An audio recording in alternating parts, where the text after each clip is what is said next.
मा फुलि लाखो नायदो लोगोफोर जों गामियावहाय माबायदि मा लांफैदों दंफां लांफैदों औ मिथिखादों महिलाफोरनिसो आदै मानो खारनो नागिरदोंलाय नै लोगोफोर दंफां ओरैबायदि फुलि सेलाय बेलाय महिलाफ्रा नै आइजो माहारिफ्रा दंफां गायनायनि साखाफारा बर' एसामिस गासिबो जमा बेयावनो आरोना बेयाव दंफां राननाय नुगासिनो दङ ओरै फै बर' आइजोफोरखौहाय नुदों एसामिस आइजोफोरखौ नुनो मोनदों नोंथाङा माबाफोर फोरमायनो हागोन नामा मानि थाखाय दंफां रानदों दंफाङा बियो दिनैनि राननाया जोंनि पुरुनि हाफागाव पिसिडिसिनि आन्दाराव मोनब्रै बिअ दङ बे बिअनि जेसेबां एसएसजि मेम्बारफोर बिसोरनो थाखाय बे बिफां फुलिखौ जोङो राननाय जादों थांनाय साननै सानथामसोनि सिगां जोङो बेखौ रेजिस्ट्रेसन खालामनाय जादोंमोन ग्रुप लेभेलावहाय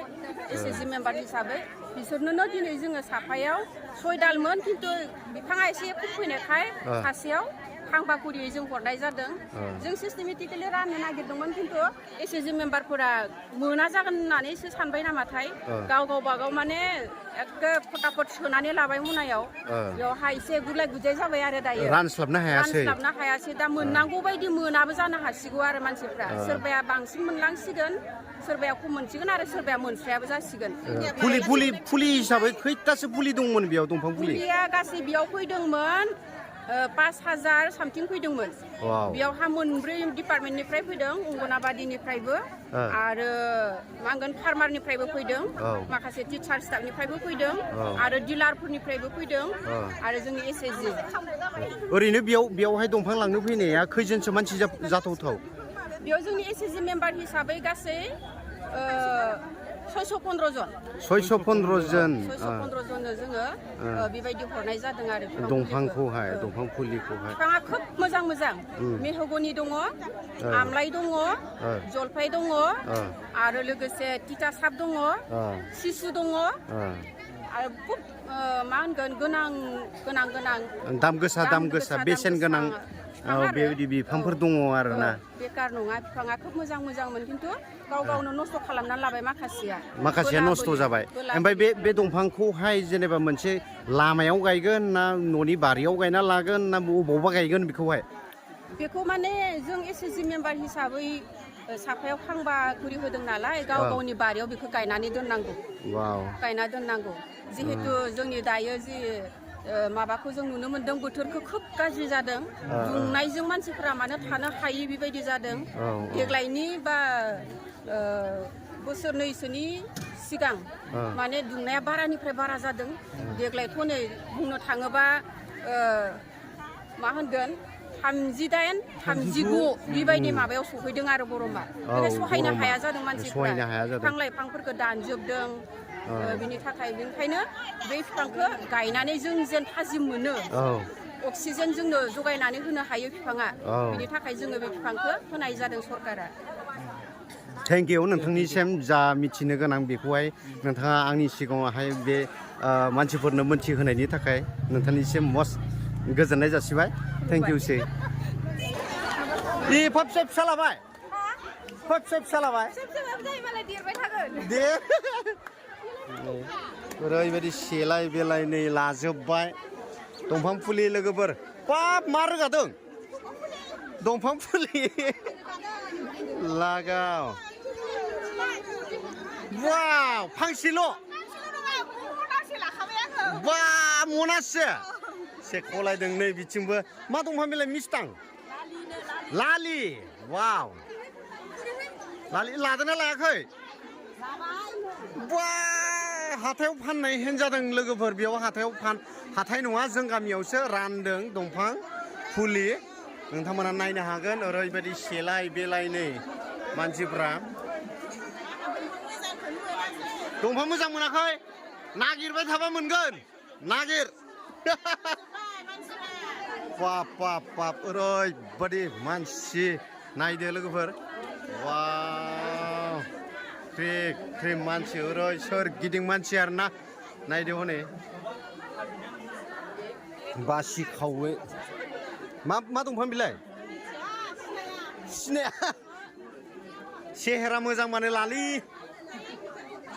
नै बुथुमगासिनो मा दंफां लादों मा दंफां वाव बरिया लागाव अबाव गायगोन मादै न'नि बारियाव वाव फेदेरदो गोगोमनो मा दंफां एफा गोलाव गोलाव लाखो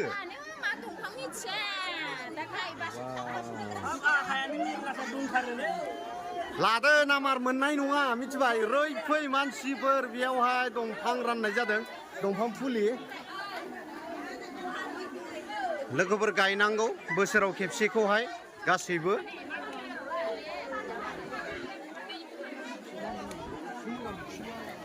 नै मा दंफां लासोखो आयु इन्टारनेट दंफांबो दंलायो इन्टारनेट दंफांबो दङनो बा नैथिंबो ओरै ओइथिं मा नै गावबा गाव बासि नै बेबायदि दोनजोबनानै लाबाय आरोना नै गावबा गाव बासि लाजोबदों नै मनायाव सोदों आरो सोदों नै बासिदों सिसु आयु नोगोर दंबावो जोबनानै थाङाखै नै बासिदों आरो बासिदों लादों आरो लादों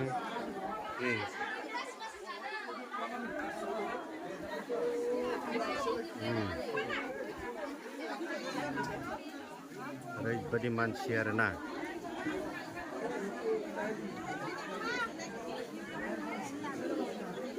ना नागिरनाय हेन मा नागिरबाय थाखो दंफां रोदा बे गेजेराव हाबना लाना गाफ्लें जागोन नोङो मानसिफोरजों 10,000निसो बियो खामानिया मिथिला दे बैथिंबो जमा दङ नै बर' सावतालि आदिबासि बर' एसामिस हारसा बायदिसिना लगाय मोन्देर बहुद मानसि दंफैयो बेयावहाय नोंथांमोना नुनो मोन्दों बेयावहाय दंफां फुलि दा दंफां फुलिखौहाय गावबा गाव बासि लादों आरोना रानना होनो खाबुखौनो मोनलायलाया फाग्लासो ओरैबायदि मानसिना सोर सासेनो राननानै होनो गावबा गाव पसन बायदि लानानै थांनायखौ मोननायखौ लुबैयो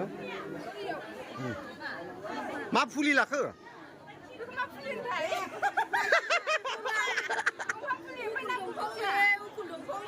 उकुल दंफां लाग्रानो मिथिया फाग्लासो नै बेटारि टम गारिया फुल गारि नै ग्रुप मोनब्रै मा ग्रुप उदांस्रि 2 ओमफ्राय बिरगोस्रि ओमफ्राय गाम्बारि ओमफ्राय पुर्निमा वाव मोनब्रै ग्रुपनिनो नै टम फुल ओरैजायबो ओरै गावबा गाव लादों आरोना मा ग्रुपनि बेलाय बिनानाव ग्रुप वाव ग्रुप हिसाबैसो राननाय जादोंनो बेयावहाय दंबावो नै लाबाय बेयावबो टमाव फुल लाखाबाय मा ग्रुपनि मादैमोन मा ग्रुपनि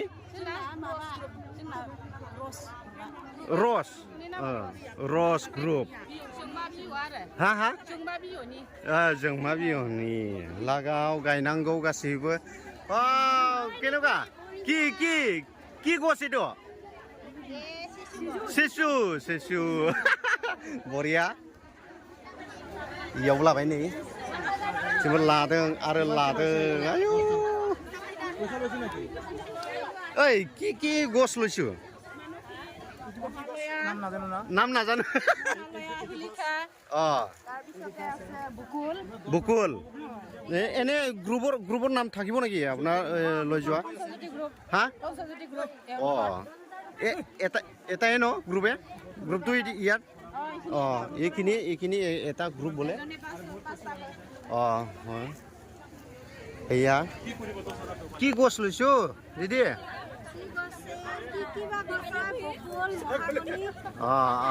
ঠিকে আছে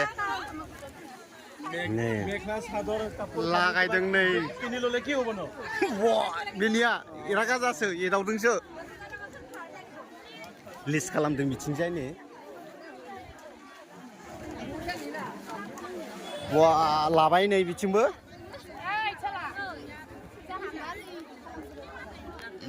नै फैना माने फैबायानो आं नै खैथासो लाखो 50टा 60टासो लाबाय बरिया नांबावगौसोमोन अबाव गायगोन बेखौ न'नि बारि गावबा गाव बारि देरबाला फाननासो जागोन नामालाय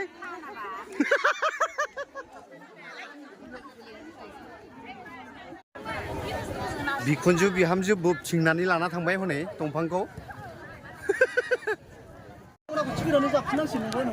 दे बोलो हो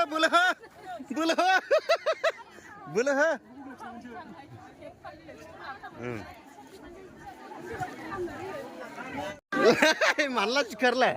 खैथा लाखो दंफांखौ 50टा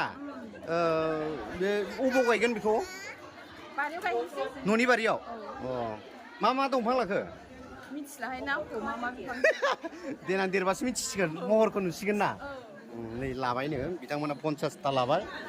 ओमफ्राय बिसोरो नै बिथिं मना गावबा गाव बारियाव गायनो थाखाय लानानै थांजोबसिगोन लाजोब्बाय आरोना गावबा गाव रानखाजोबनानै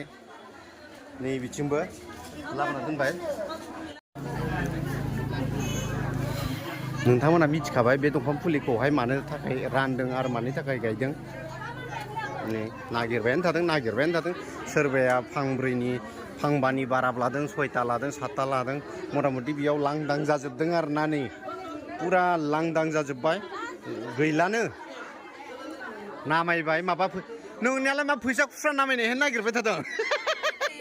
हा फैसा खुस्रा नागिरनाय हेन ओइ मोनदोंना मोनासै दंफां ओइ आबौ दंफां मोनदोंना मोनासै आं दंफां मोनाखै बाहाखौनो मोनासै नामा ओइ बुलायनाङा दै मोजां रानलायनानै ला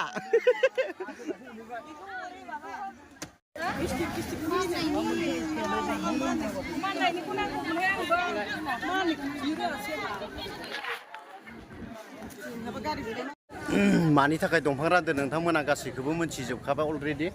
नंगौ लोगोफोर दंफांखौ दानफायनोल' रोङो मानसिफोरा गायफिननो रोङा ओंखायनो गायनांगौ जेब्लायबो दंफां गायनायाव मुखुब जानांगौ जोंनि बे बर' हालामावहाय जोंनि बर' आइजोफ्रा दिनै आवगायबोदों गोबां मा होनो बेबायदिनो दंफां लाइफां गायदों बिदिनो दंफां गायनांगौ लोगोफोर आं भिडिअखौ बारा गोलाव खालामला एसेनोसै ना बाय बाय